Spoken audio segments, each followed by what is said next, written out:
Hello friends, welcome to my YouTube channel. और आज हम लोग इस वीडियो में अजैविक घटक को डिटेल में पढ़ेंगे। चलिए स्टार्ट करते हैं सेशन। अगर वीडियो अच्छा लगे तो चैनल को लाइक शेयर सब्सक्राइब करना बिल्कुल ना भूलें। हम लोग आज समझेंगे अजैविक घटक के बारे में, जो बहुत इंपॉर्टेंट चैप्टर है और इससे मिनिमम 4 से 5 क्वेश्चंस बनते हैं। आज हम लोग पढ़ेंगे पर्वत के कुछ इंपॉर्टेंट टॉपिक्स रहेंगे जो आपके आने वाले एग्जाम्स के लिए इंपॉर्टेंट हैं, बस मैं वही बताने वाली हूँ।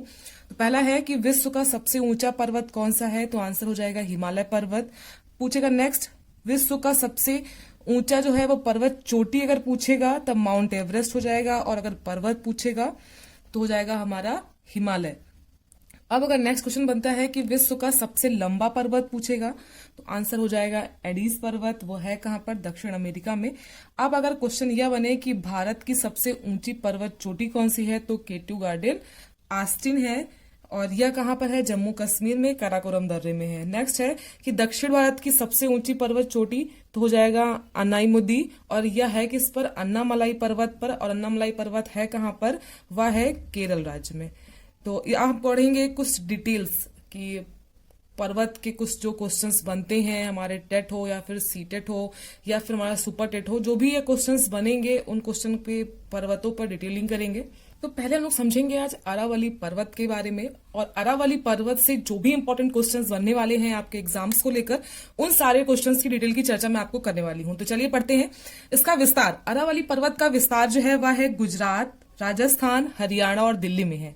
और अगर पूछता है क्वेश्चन की अरावली पर्वत की सबसे ऊंची चोटी कौन सी है, तो हो जाएगा गुरु शिखर, जो स्थित कहां पर है, राजस्थान में।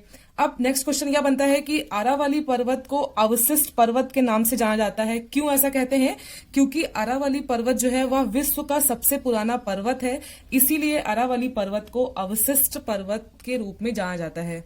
अब नेक्स्ट क्वेश्चन यह बनता है कि अरावली पर्वत पर कौन सा पर्यटन केंद्र है, तो पर्यटन केंद्र है माउंट आबू। और इसके बाद अगर यह क्वेश्चन बने कि कौन सा मंदिर है, तो दिलवाड़ा का जैन मंदिर जो है वह अरावली पर्वत पर ही स्थित है। तो ये कुछ क्वेश्चंस रहे अरावली से। अब हम लोग नेक्स्ट पढ़ेंगे नीलगिरी के बारे में।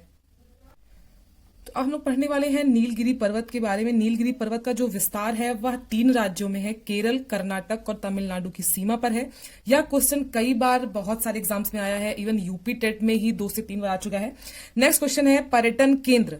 अब नीलगिरी पर्वत पर कौन सा पर्यटन केंद्र है, तो ऊटी नाम का पर्यटन केंद्र स्थित है। यही बहुत इंपॉर्टेंट क्वेश्चन है। अब इसमें यह क्वेश्चन बनता है कि नीलगिरी पर्वत पर कौन सी जनजाति निवास करती है, तो आंसर हो जाएगा टोडा जनजाति, जो बहुपतित्व में विवाह करना पसंद करती हैं। अब नीलगिरी पर्वत जो है वह किसका मिलन बिंदु है, तो वह है पश्चिमी घाट और पूर्वी घाट का मिलन बिंदु है कौन, नीलगिरी पर्वत। सतपुड़ा पर्वत के बारे में, सतपुड़ा पर्वत का विस्तार जो है वह भी 3 राज्यों में ही है, गुजरात, मध्य प्रदेश और छत्तीसगढ़ में।